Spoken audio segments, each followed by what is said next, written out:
തേന്മാവിൻ കൊമ്പത്ത് എല്ലാ ദിവസവും രാത്രി 9 മണിക്ക് നമ്മുടെ സ്വന്തം സൺ സൂര്യയിൽ.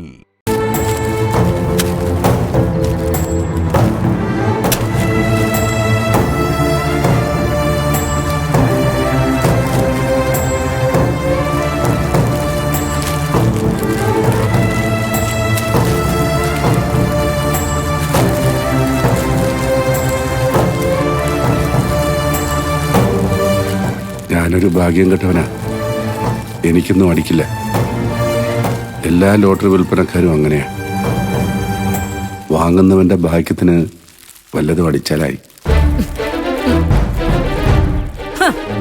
ഇവിടെ ആർക്കും ഇതുകൊണ്ടുള്ള ഭാഗ്യം വേണ്ട.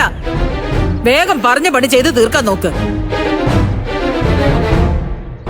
അങ്ങ് വെട്ടിക്കണ്ടിച്ചിടാൻ. ഓ,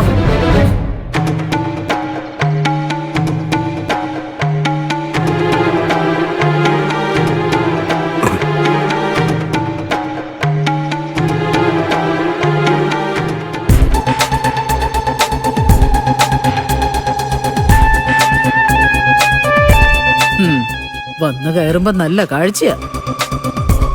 ഇത് കണ്ടാലെങ്കിലും വിളിച്ചോണ്ട് പോകുന്നു നോക്കാം. മാഷേ,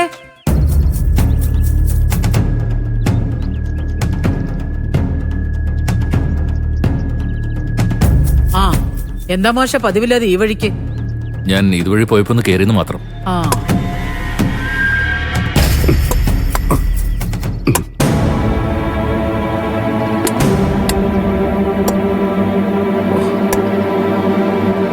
ശേഖരനല്ലേ സുശീല? അത് ആ പേരൊക്കെ അത് തന്നെയാ.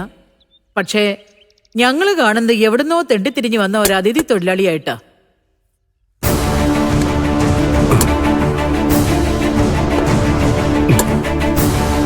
ശേഖര,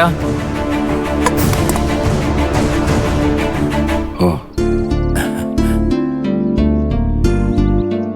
ഓ നമസ്കാരം മാഷേ. നമസ്കാരം. ആ അവിടെ നിക്ക്. ആ ആനന്ദമാഷ് തന്നെ കാണാൻ വന്നതല്ല, കയ്യും തുടച്ച് ലോക്യം പറയാൻ വരുന്നു. ആദ്യം ഞാൻ തനിക്ക് തന്ന തന്റെ പണി തീർക്കാൻ നോക്ക്. വാ മാഷ്, കയറി വാ.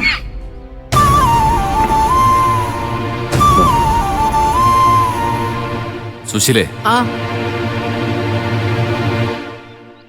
ഞാൻ ശേഖരനെ കൂടി കാണാൻ വേണ്ടി വന്നത്. ഓ ആണോ? അത് ഞാൻ അറിഞ്ഞില്ല. അല്ല, ഞാൻ വിചാരിച്ചത് മാഷ് മകളെയും മരുമകനെയും പേരക്കുട്ടിയൊക്കെ കാണാൻ വന്നാണെന്നാ. ഓ, അതിനല്ലെങ്കിൽ പിന്നെ ഞാൻ നിങ്ങളെ സ്വീകരിച്ചിരുത്തേണ്ട കാര്യമൊന്നുമില്ലല്ലോ. അത് നിന്റെ ഇഷ്ടം. ഞാൻ എന്തായാലും ശേഖരനോടൊന്ന് സംസാരിച്ചിട്ട് വരട്ടെ. കാണാം. ആ മാഷേ, സംസാരിക്കുന്നൊക്കെ കൊള്ളാം. അയാളുടെ ജോലി എങ്ങാനും തടസ്സപ്പെടുത്തിയ 3 നേരം അങ്ങേർക്ക് ഭക്ഷണം കഴിക്കാൻ കൊടുക്കുന്നത് ഞാനാ, മാഷല്ല. അമ്മേ,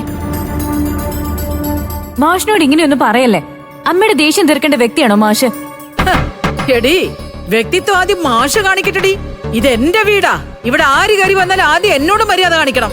അല്ലാതെ എന്റെ ശത്രുവിനെ കാണാനാണ് വന്നതെന്ന് പറഞ്ഞാൽ ഞാൻ മിണ്ടാതിരിക്കണം.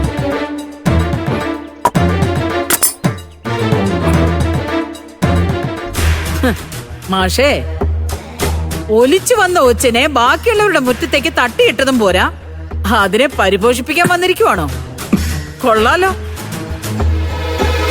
ഞാൻ ശേഖരനെ ഇവിടേക്ക് കൂട്ടിക്കൊണ്ടുവന്നത് എന്റെ മാത്രം താല്പര്യപ്രകാരമോ സുശീലയ്ക്ക് ഒച്ചിന്റെ ശല്യം ഉണ്ടാക്കാനോ അല്ല. ശേഖരനെ യഥാർത്ഥ അവകാശികളെ ഏൽപ്പിക്കാൻ എന്നോട് പറഞ്ഞത് പോലീസാ.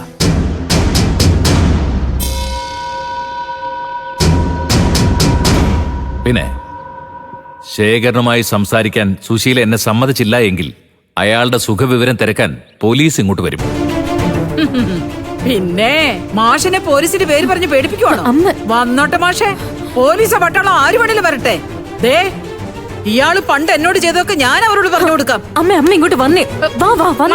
അങ്ങോട്ട്. അതെ, നിയമം എല്ലാവർക്കും ഒരുപോലെ തന്നെയാ. ആദ്യം എന്നെ ദ്രോഹിച്ചതിന് അയാളെ ശിക്ഷിക്കട്ടെ. മതി അമ്മ, ഒന്ന് നിർത്ത്. വാ അമ്മ ഇങ്ങോട്ട് വന്നേ. വാ. അച്ഛനും മക്കളും കൂടി എന്നെ ന്യായം പഠിപ്പിക്കാൻ വന്നിരിക്കുക. അതെങ്ങനെ അവസാനിപ്പിക്കണമെന്ന് എനിക്കറിയാം. അമ്മ ഒന്നിങ്ങോട്ട് വാ. ഞാൻ കാണിച്ചു തരാം എനിക്ക് എന്ത് ചെയ്യാൻ പറ്റൂന്ന്. നോക്കിക്കോ, ഞാൻ വെറുതെ വിടത്തില്ല.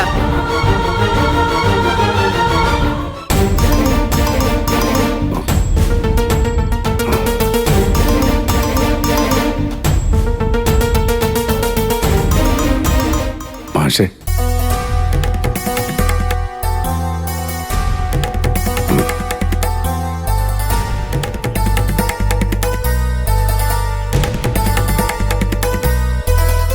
മാഷ് പൊയ്ക്കോ. എന്തിനാ വെറുതെ എനിക്ക് വേണ്ടി ഇതൊക്കെ സഹിക്കുന്നത്? ഞാനിവിടെ എങ്ങനെയെങ്കിലും കഴിഞ്ഞു കൂടിക്കൊള്ളാം. അതല്ലല്ലോ ശേഖര, നമ്മളെല്ലാവരും മനുഷ്യരല്ലേ. ഞാൻ നിന്നോടൊന്ന് സംസാരിച്ചു പോയതുകൊണ്ട് ഇവിടെ എന്ത് സംഭവിക്കാനാ? അതിന് മാത്രം സുശീൽ ഇത്ര പ്രകോപതിയാവേണ്ട കാര്യം എന്താ?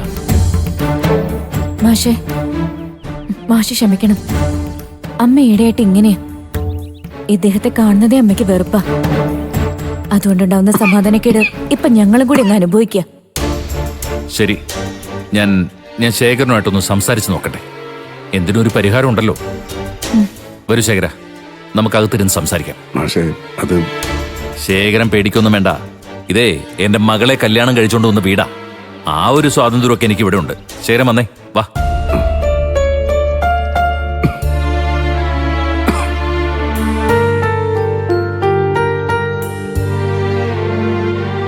ശേഖരനോട് കേറ്, കേറ്.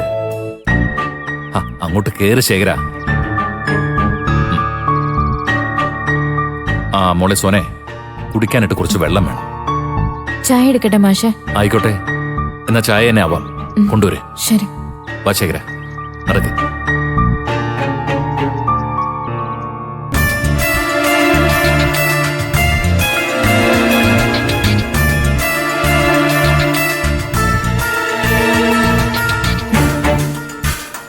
ചായ എടുക്കട്ടെ മാഷ് എന്നൊരു മര്യാദയുടെ പേര് ചോദിച്ചു പോയതാ. ഇനി അതിന്റെ പേരിൽ എന്തൊക്കെയാണാവോ ഉണ്ടാവാൻ പോകുന്നത്.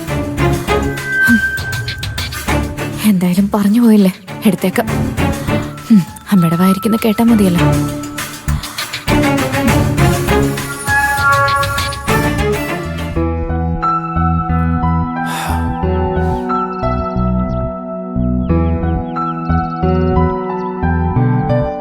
ഇങ്ങോട്ട് ഇരിക്ക് ശേഖര.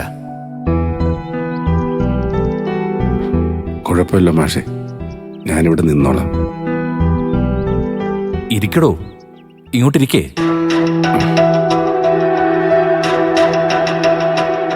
എന്റെ മുമ്പിൽ നിന്ന് തന്നെ ആരും എഴുന്നേപ്പിക്കില്ല. അതുപോരെ? താനിങ്ങോട്ട് ഇരിക്കടോ. വേണ്ട മാഷേ, ഞാൻ ഇവിടെ ഇരുന്നോളാം.